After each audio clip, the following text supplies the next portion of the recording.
요즘 우리가 살아가는 시대는 빠르게 변화되는 시대를 살아가고 있습니다. 대한민국뿐만 아니라 전 세계적으로 큰 생채기를 남겼던 그 코로나 팬데믹 이후에 이 시대를 말하기를 문명 발전기가 아니라 문명 전환기다, 이런 말이 있습니다. 완전히 세상이 달라졌다는 이야기죠. 이렇게 세상이 변화된 것은 우리의 가정과 결혼에도 쉽게 찾아볼 수 있는데요. 해가 갈수록 결혼하는 비율이 급격히 떨어지고 독신 가정이 늘고 있습니다. 그런데 이렇게 결혼의 비율이 떨어지다 보니까 반대로 결혼을 하려고 할 때 이상적인 남편상, 이상적인 아내상에 대한 기준이 굉장히 구체화되고 높아지고 있다는 것이죠. 그래서 결혼정보회사에 의하면 이상적인 배우자를 정할 때 여러 그 카테고리들이 있지 않습니까? 소위 직업, 학력, 재산, 외모, 성격, 이런 것들이 있는데, 이걸 더 구체적으로 들어가서 어느 직종에서 일하고 있느냐, 월급이 어느 정도 되느냐, 키가 어떻고 몸무게가 어떻고 피부가 어떠냐에 따라서 항목마다 점수가 책정되고 등급이 정해진다고 합니다. 과거 10여 년 전에 제가 이전 교회에서 사역할 때 그 교회에서 가장 나이가 많은 부서, 우리 교회로 따지면 소망부를 담당한 적이 있었습니다. 그곳에 은퇴 장로님과 은퇴 권사님 부부가 계셨는데, 나눔을 하다가 권사님이 자기가 19살에 시집을 왔다는 거예요. 그래서 제가 약간의 농담을 섞어서 아유 권사님, 장로님이 얼마나 좋으셨길래 19살에 시집 오셨어요? 이렇게 물었더니 권사님이 갑자기 정색을 하시면서 시집을 가라고 하니까 얼굴도 안 보고 갔지, 제가 장로님 처음 만나고 얼마나 실망했는데, 이렇게 이야기를 하는 거예요. 실망까지는 아니고 속상했다, 이렇게 표현했던 것 같아요. 이건 과거 6, 70년 전만 해도 얼굴도 안 보고 결혼하는 경우가 종종 있었는데, 요즘에는 두루두루 갖춰야만 결혼을 할 수 있는 시대가 된 것 같습니다. 그런데 오늘 성경 본문을 보니까 이와 비슷한 이야기가 나오는 듯해요. 소위 현숙한 여인 이야기입니다. 많은 사람들이 이 말씀을 대할 때 이상적인 아내상에 대한 이야기다, 이렇게 받아들입니다. 그래서 여성들은 현숙한 여인이 되려는 마음으로, 또 남성들은 현숙한 여인을 만나서 결혼하고 싶은 마음으로 이 본문을 대할 때가 있죠. 그런데 본문을 읽다 보면 여성들은 계속 고개를 갸웃갸웃하게 됩니다. 왜냐하면 이 본문에 표현되어 있는 현숙한 아내가 슈퍼우먼이에요. 지치지를 않아요. 모든 일을 다 해요. 밖에 나가서 돈도 벌고 집안 살림도 다 하고 자녀 양육까지 다 합니다. 그러면 남편은 무엇을 하느냐? 손가락 하나 까딱거리지 않고 그냥 성문에 앉아서 존경과 대접을 받고 있어요. 그러니까 여성들이, 자매들이 좋은 마음으로 하나님의 말씀이니까 이렇게 읽었다가 부담을 느끼고 이거는 아무리 하나님의 말씀이어도 너무 부당하다라는 생각까지 들게 되는 것입니다. 그러면 과연 오늘 본문에서 이야기하는 이 현숙한 아내가 이상적인 아내상에 대한 말씀일까요? 우리가 내일부터 잠언을 통독합니다. 한 주 내내 읽지요. 31장 맨 마지막 결론에 나와 있는 이 현숙한 여인이, 주제가 현숙한 아내 만나서 잘 먹고 잘 살아라, 이게 주제일까? 이게 결론일까요? 우리는 잠언의 대단원을 장식하는 이 현숙한 여인이 누구인지를 알기 위해서 잠언 전체의 주제와 구조를 확인해 볼 필요가 있습니다. 먼저 이 잠언이라는 말의 의미가 뭐냐면, 이 잠언은 금언, 격언, 속담, 이런 뜻을 가지고 있어요. 그래서 잠언에는 300개 이상의 잠언이 담겨 있습니다. 그래서 이 잠언 모음집이 잠언서가 되는 것이죠. 이 잠언을 한 문장으로 딱 설명하자면 뭐가 되냐면 지혜를 갖춰라, 지혜를 갖춰라. 이 세상을 살아가면서 좋은 지혜들을 갖춰가라, 이게 됩니다. 그러니까 솔로몬이 아들에게 주는 권면이라고 이야기할 때는 아들들아 지혜를 갖춰라, 이렇게 되는 것이죠. 자, 그리고 이 잠언은 내용상 구조적으로 크게 세 부분으로 나눌 수 있습니다. 1장부터 9장까지가 잠언의 서론이고 10장부터 29장이 본론, 제일 길죠. 그리고 30장, 31장이 잠언의 결론입니다. 특히 이 본론 부분을 보시면 사람들이 일상을 살아가면서 누구나 경험할 법한, 이 세상에서 다 경험할 수 있는 일체의 지혜와 지식들이 담겨 있어요. 예를 들면 부유한 삶을 살기 위해 어떻게 재물을 관리해야 하는가, 성공하는 삶을 위해서 사람들과 어떻게 관계를 맺어야 하는가, 좋은 가정을 꾸리기 위해 자녀들을 어떻게 양육해야 하는가, 훌륭한 인격을 갖추기 위해 어떤 가치를 붙잡고 살아가야 하는가 등등부터 해서 훈계, 보상, 효도, 이웃관계, 사업윤리, 보증문제, 말조심, 교만, 나태, 거짓말, 비방, 식탐, 가난, 실패, 인내 등등, 정말 주제가 광범위합니다. 그러면 우리가 이렇게 잠언의 본론만 읽으면 이 잠언은 우리가 일상에서 성공하고 잘 살게 하기 위한 지혜 모음집이구나, 도덕 모음집이구나 라고 생각할 수도 있겠죠. 그러나 이 잠언에 서론과 결론도 있음을 우리가 기억해야 합니다. 서론과 결론은 주제가 본론과 완전히 달라요. 서론의 역할은 무엇이냐면 잠언에 나와 있는 이 많은 지혜들을 어떻게 잘 습득하고 사용할 것인지에 대한 기초적인 설명, 매뉴얼이 이 서론에 담겨 있습니다. 잠언 전체의 지혜를 관통하는 렌즈의 역할이 서론이에요. 그래서 1장부터 9장을 통해서 이 지혜에 대한 기초적인 관점을 잘 잡아야 하는 것입니다. 자, 그러면 이 서론의 핵심 주제가 무엇인지 우리 잠언 1장 7절, 우리 화면을 보고 한번 같이 한번 읽어보겠습니다. 잠언 1장 7절입니다. 같이 한번 읽어보겠습니다. 시작. 여호와를 경외하는 것이 지식의 근본이거늘 미련한 자는 지혜와 훈계를 멸시하느니라. 자, 이어서 9장 10절도 같이 한번 읽어보겠습니다. 함께 읽습니다. 시작.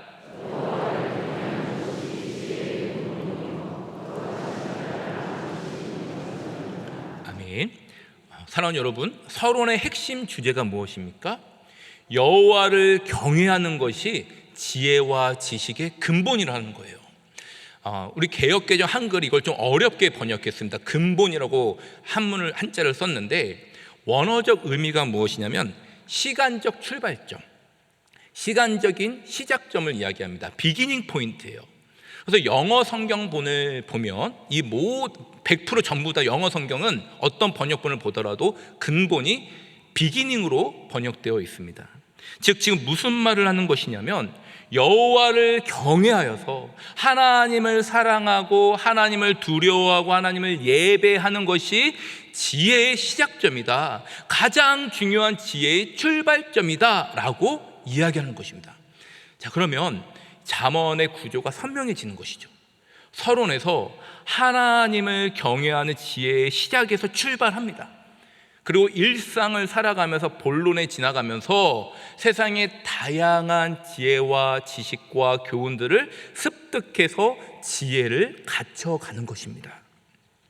자, 그러면 다시 오늘 본문으로 돌아와서 잠언의 마지막 장에 있는 이 현숙한 여인은 도대체 누구일까요? 먼저 여기서 현숙한이라고 번역된 이 단어는 원어로 보면 하일이라는 히브리어가 쓰였는데 이거는 탁월한, 능력 있는, 유능한 이런 의미입니다. 어떤 성경학자들은 이 현숙한 여인이 당시 고대 근동에서 사람들이 추구하던 가장 이상적인 아내상이었다 이렇게 주장하는 분들도 있습니다. 근데 잠시 후에 보겠지만 이 현숙한 여인이 당시로서는 여성으로 할 수 없는 일들까지예요. 그러므로 이게 논리적으로 조금 설득력이 떨어집니다. 자, 그럼 이 현숙한 여인이 누구인가? 구조적으로 우리가 살펴보면 흐름을 이렇게 보시면 여호와를 경외하는 지혜의 시작으로 지혜를 시작합니다. 그리고 이 사람이 일상생활로 들어가는 것이죠. 여러 문제와 여러 환경들 속에서 난관도 있고 실패도 있고 좌충우돌되기도 합니다. 그런데 여호와를 경외하는 이 지혜 위에서 계속해서 일상을 살아가면서 점점 세상과 일상의 지혜와 지식과 교훈들을 습득해 나아가다가 결국 성숙한 지혜, 완성된 지혜를 갖추게 되는 것입니다. 즉 지금 이 현숙한 여인은 이상적인 아내상이 아니라 완성된 지혜를 의인한 것이고 완성된 지혜의 모델이라는 거예요. 그래서 현숙한 여인은 여성만 추구할 것이 아니라 남성들도 추구해야 될 모델이라는 것입니다. 자, 그러면 이제 오늘 본문에 나타난 이 현숙한 여인이 어떤 모습인지 말씀을 통해서 확인해 보겠습니다. 10절부터 31절을 다 다룰 건데 내용이 길기 때문에 간략하게 핵심만 설명하겠습니다. 먼저 이 현숙한 여인은 가장 가까운 가족들에게 칭찬받는 사람입니다. 우리 잠언 31장 28절 29절 우리 같이 한번 읽어보겠습니다. 시작. 그의 자식들은 일어나 감사하며 그의 남편은 칭찬하기를 덕행 있는 여자가 많으나 그대는 모든 여자보다 뛰어나다 하느니라. 현숙한 여인은 자녀들이 칭찬해요. 어머니, 저를 낳아주셔서 감사합니다. 저를 바르게 키워주셔서 감사합니다. 제가 이렇게 자랄 수 있었던 건 다 어머니의 은혜입니다. 이런 이야기를 들으면 얼마나 행복하시겠습니까? 근데 자녀가 어머니 왜 나를 낳으셨나요? 나와 상의도 없이 낳으셨으니 내 인생 어머니가 책임지십시오 하면 참 속상하겠죠. 그리고 이 현숙한 여인은 남편에게 칭찬을 얻어요. 28절 끝부분에 칭찬이라는 단어가 나오는데 이건 원래 하나님을 찬양하다라고도 번역할 수 있는 단어예요. 그러니까 이 남편의 칭찬이 단순한 칭찬이 아니라 아내를 높이고 찬송하고 있는 거예요. 내 인생에서 당신을 만난 게 가장 큰 행운이었어. 만약 내가 다시 태어난다 할지라도 꼭 당신과 결혼하고 싶소. 여러분, 이런 이야기를 들으면 행복하시겠죠? 네, 행복하시겠죠. 저도 한 강연자에게 들은 이야기입니다. 한 노부부가 있었는데 어느 날 갑자기 할아버지가 심장마비에 걸린 거예요. 급하게 응급차를 불러서 병원에 실려갔는데 의사가 죄송합니다, 남편이 사망하셨습니다, 이렇게 이야기한 겁니다. 그래서 이 할아버지가 침대에 누워서 영안실로 가는데 할머니가 이제 이 침대를 따라가는 거죠. 그런데 이 죽은 줄 알았던 남편이 갑자기 눈을 이렇게 힘겹게 뜨는 거예요. 그래서 할머니가 애써 모른 척 하는데 이 할아버지가 애처로운 눈빛으로 너무 힘들어서 말을 못하고 내가 살았으면 의사에게 말해달라고 자꾸 이렇게 막 눈빛을 보내는 거죠. 이때 할머니가 얘기하기를 아이 좀 가만히 좀 있어, 의사가 죽었대잖아, 이렇게 이야기했다는 거예요. 여러분, 노년에 이런 분들 없기를 주님 이름으로 축복합니다. 현숙한 여인은 가장 가까운 가족에게 칭찬을 받는 사람이라는 겁니다. 그런데 이 현숙한 여인은 가족에게 뿐만 아니라 주변 사람들에게도 인정을 받아요. 존경을 받아요. 여러분, 21절 말씀을 한번 보시기 바랍니다. 이 여인은 부유했어요. 그래서 집에 하인들이 있는데 이 하인들에게 옷을 해 입혀주는 거예요. 겨울에도 옷을 입힐 정도로 아주 이 하인들에게 인격적으로 대해줍니다. 그리고 31절 말씀을 보니까 이 여인은 그가 행한 일로 말미암아 성문에서 칭찬을 받고 있어요. 성문에서 칭찬을 받는다는 것은 사회관계를 이야기합니다.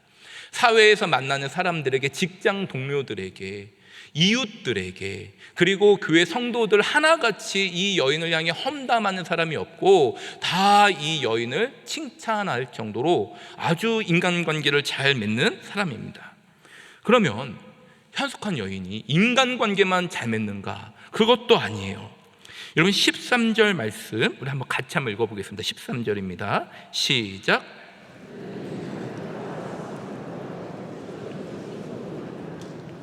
네, 이 여인은요 양모와 삼으로 옷을 만들어요. 물건을 잘 만들어내는 창조적인 능력이 있었다는 거예요. 19절, 21절, 22절, 24절 너무 손재주가 좋아서 이 여인이 손만 대면 사람들에게 유용한 물건을 만들어냅니다. 오늘날로 따지면은 공업이죠.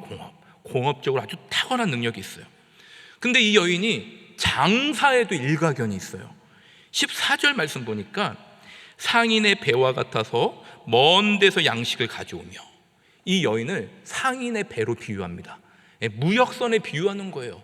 당시에는 이 무역이 남성들만 하는 일이었는데 이 여성이 얼마나 능력이 탁월한지 배를 타고 해외에 나가서 수입 수출을 하는 거예요. 그냥 물건을 만들어서 동네에서 발품 팔듯이 그렇게 벼룩시장 하듯이 물건을 판 게 아니라 수입 수출, 오늘날로 따지면 상업의 귀재입니다. 게다가 이 여인이 농사까지 잘 지어요. 16절 17절 말씀 보니까 밭을 보고 땅을 매입합니다. 원래 이 일도 가장만 하는 일이었거든요. 근데 이 여인은 자신이 번 돈으로 직접 땅을 보고 땅을 삽니다. 땅만 산 게 아니라 거기다 포도밭까지 일궈요. 남편이 농사를 지으면 새참 들고 간 게 아닙니다. 본인이 직접 허리를 묶고 팔을 걷어붙이고 나가서 적극적으로 농사 일을 짓는 사람이라는 거예요. 농업, 공업, 상업, 농공상 어느 것 하나 빠지지 않고 탁월한 능력을 갖춘 여인. 그러면 이 여인이 몸으로 힘쓰는 일을 잘하는구나, 건강미가 넘치겠구나. 근데 그것만이 아닙니다. 여러분 26절 말씀, 우리 26절 말씀 같이 한번 읽어볼까요? 26절입니다. 시작. 입을 열어 지혜를 베풀며 그의 혀로 인의 법을 말하며. 이 여인은요 가르치기까지 잘해요. 교사의 역할을 잘합니다. 누구를 가르쳤는지 구체적으로 대상은 나와 있지 않지만 자녀들은 물론이거니와 주변에 지혜와 지식이 필요한 사람들에게 지혜를 가르친 거예요. 지혜의 범위도 참지인 하나님의 말씀만 전한 게 아니라 인의 법인 세상적인 지혜와 지식과 교훈을 가르칠 정도로 탁월한 지성인의 모습이었다는 것입니다. 여러분, 어떻게 이 여인이 사람들과 관계도 잘 맞고 농공상 일 어떤 거 하나 빠짐없이 일도 너무나 잘하고 이렇게 탁월한 지성까지 갖추게 되었을까요? 오늘 보면은 그 비결이 이 여인이 매우 근면하고 성실하고 부지런하였다라고 이야기를 합니다. 15절 말씀을 한번 볼까요? 15절 말씀 보니까 이 여인이 언제 일어납니까? 밤이 새기 전에 일어나요. 꼭두 새벽부터 아직 컴컴한데 일어나서 일을 시작하는 겁니다. 우리 중에도 이런 분들이 있을 거예요. 꼭두 새벽부터 일어나서 일하시는 분들. 그런데 지속적으로 새벽부터 일하려면 꾸준히 잠을 일찍 주무셔야 합니다. 근데 이 여인은 언제 잤을까요? 18절 끝부분을 한번 보세요. 밤에 등불을 끄지 아니한다. 밤에도 가장 늦게까지 자요. 일하다가 자고 일찍 일어나요. 여러분, 이 정도면 거의 불면증 아닙니까? 이렇게 살다가는 대상포진에 걸릴 것 같아요. 지병 생길 것 같아요. 그런데 이 여인은 정말 그야말로 부지런한 근명성실의 끝판왕이에요. 여러분, 요즘 이런 사람들을 가리켜서 뭐라고 하는지 아십니까? 이런 사람들을 가리켜서 사기캐라고 부릅니다. 사기캐. 사기적인 캐릭터의 줄임말이에요. 사기캐. 그러니까 모든 일을 너무 뛰어나게 잘해서 이거 사기다. 그래서 사기적인 캐릭터. 그러니까 외모가 뛰어나면 공부를 좀 못하든가, 공부를 잘하면 노래를 좀 못하든가 해야 되는데 외모도 잘났고 공부도 잘하고 노래까지 잘해요. 이런 사람들을 사기적인 캐릭터의 줄임말 뭐라고 부른다고요? 사기캐. 제가 이걸 왜 강조하냐면 몇 년 전에 제가 강단에서 핵인싸라는 신조어를 말씀드린 적이 있어요. 근데 어떤 권사님이 설교를 듣다가 받아 적기를 해인사라고 적으셔가지고 제가 설교 중에 졸지에 이 사찰을 설명하는 목사가 됐어요. 여러분, 사기캐입니다. 근데 이 여인은요 사실 사기캐도 뛰어넘어요. 이건 완전 슈퍼우먼입니다. 그래도 한 가지 희망이 있죠. 일도 잘하고 관계도 잘 맞고 부지런하고 이렇게 능력이 탁월하면 미모는 떨어지겠지. 상식적으로 잠을 안 자는데 어떻게 피부 관리가 되겠어요? 그렇죠? 제일 늦게까지 일하고 햇빛에 나가서 막 농사 일을 하고 바닷바람 쐬면서 무역업을 하는데 당연히 얼굴에는 기미와 주근깨 검버섯이 가득하고 주름지고 이 여인을 생각할 때 뭔가 이렇게 좀 억센 이미지 이렇게 떠올리지 않겠습니까? 그런데 이 현숙한 여인은 어떠한 외모였을지 우리 22절 말씀 같이 한번 읽어보겠습니다. 22절입니다. 시작. 세마포와 자색 옷을 입으며. 세상에, 이 여인은 자기 관리까지 철저해요. 그냥 가족들을 위해, 자녀들을 위해서 헌신하고 수고하지만 않습니다. 자기를 위해서 아름다운 이불을 지어서 덮어요. 세마포 옷같이 기품 있는 옷을 갖춰 입습니다. 여러분, 이것이 오늘날로 이야기하면 이 여인은 계속해서 아름다운 여성의 매력을 유지했다는 것입니다. 여러분, 이렇게 관계를 잘 맺고 농공상 어느 것 하나 빠짐없이 일도 잘하고 지성도 갖춘 데다가 해가 지나면 지날수록 더 예뻐져요. 이 여자를 어떻게 해야겠습니까? 우리 어떻게 해야 되겠습니까? 반드시 만나서 결혼해야죠.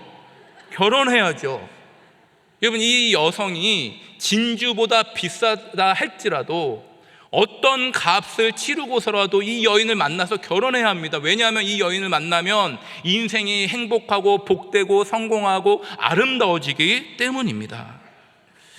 자, 그렇다면 오늘 본문에 나타난 이 현숙한 여인과 결혼한 남편은 그럼 누구인가라는 것입니다. 이 남편은 누구일까요? 여러분, 오늘 본문에서 이 여인은 아내로도 번역이 가능합니다.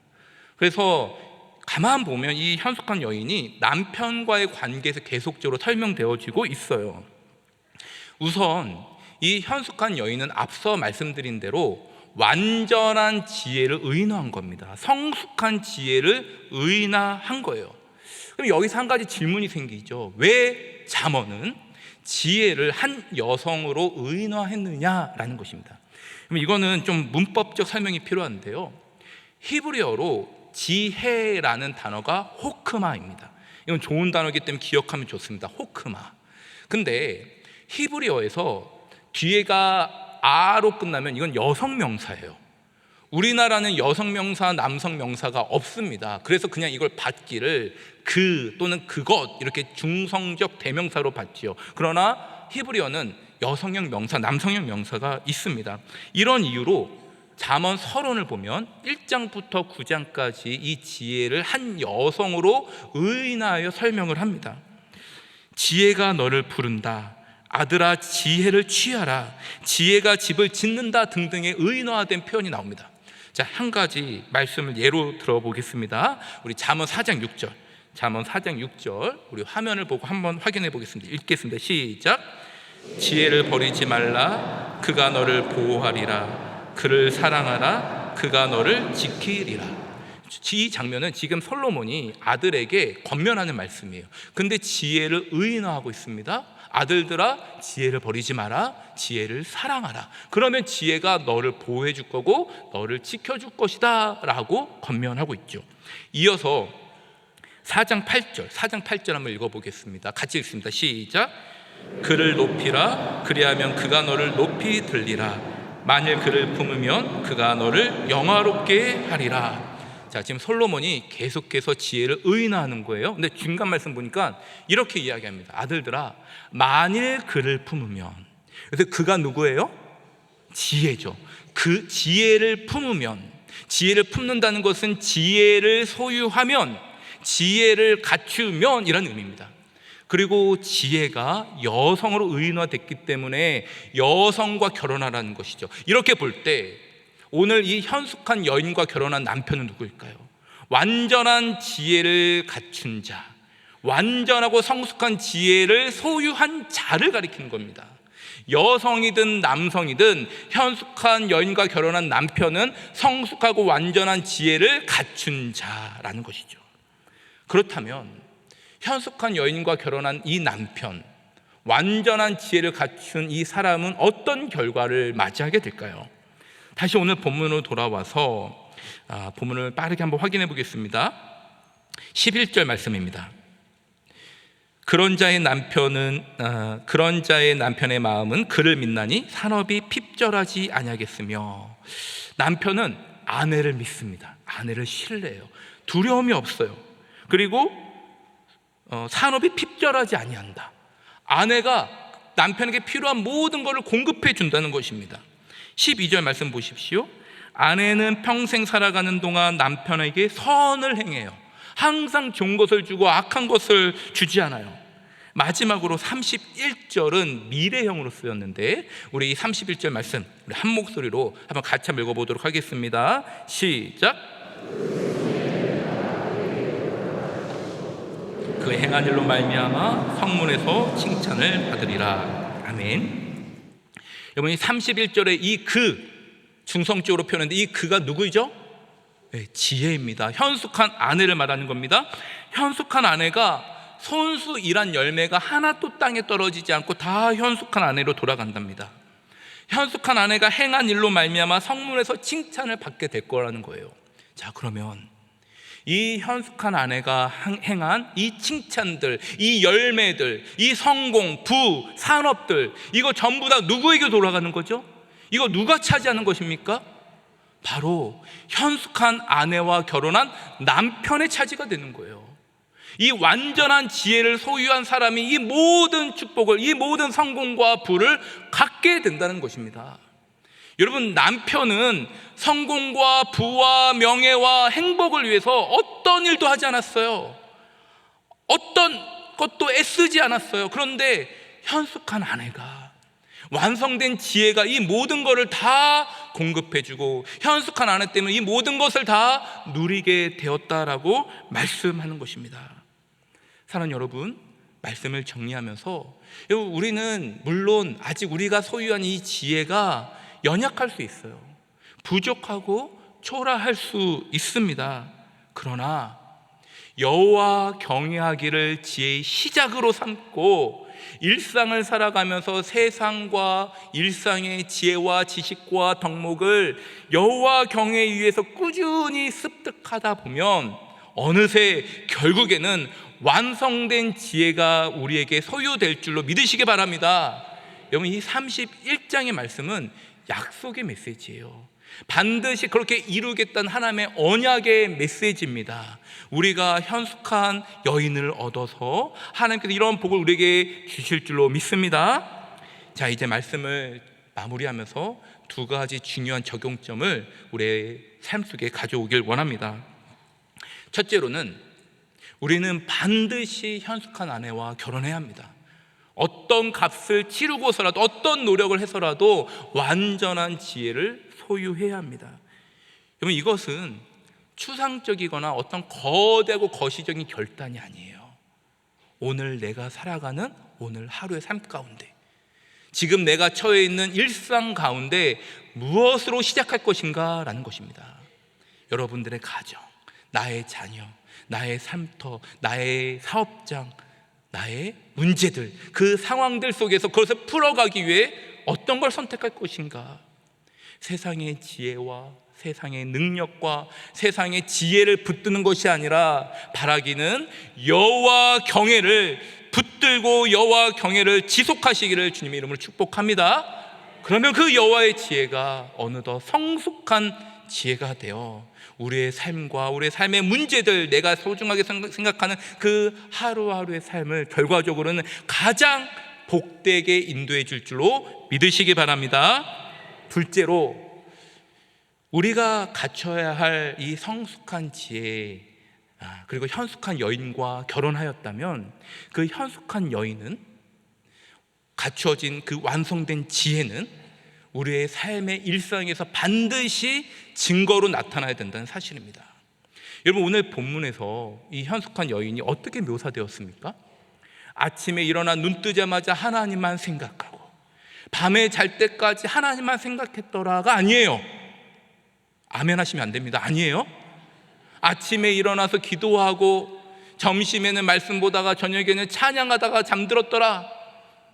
잠에도 꿈속에 십자가 묵상하다가 눈물을 흘렸더라. 때마다 금식기도 하고 일상에서 벗어나서 산에 가서 금식기도 하고 산기도 했더라. 그게 아닙니다. 현숙한 여인은 사회에 나가서 관계를 맺어요. 주변 사람들에게 선한 영향력을 끼치고 있어요. 자신이 처한 그 삶의 자리에서 누구보다 부지런하게 근면하게 일을 하고 성취하고 성과를 내고 있습니다. 그 자리에서 만족하지 않고 진취적이고 발전적인 사람이라는 것입니다. 사랑 여러분, 지혜의 근원이신 하나님은 교회의 주인이시지만 동시에 온 세계의 열방, 우리가 살아가는 모든 삶터와 일터에도 주인이신 줄로 믿으시기 바랍니다.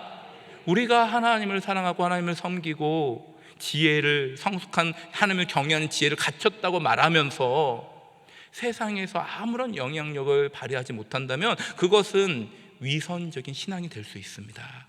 바라기는 현숙한 아내와 결혼한 우리 성도님들, 성숙하고 완전한 지혜를 갖춘 우리 성도님들, 그 지혜가 여러분들의 삶의 자리에서 증거로 스며들 수 있기를 주님으로 축복합니다.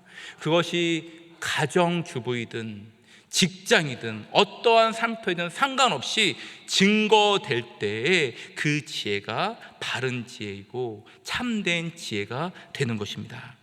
바라기는 이 모든 축복, 하나님을 경외하기부터 시작했다는 걸 명심하시고 끝까지 유지하시는 저와 여러분들 다 되시기를 주님의 이름으로 다시 한번 축복하며 기도합니다.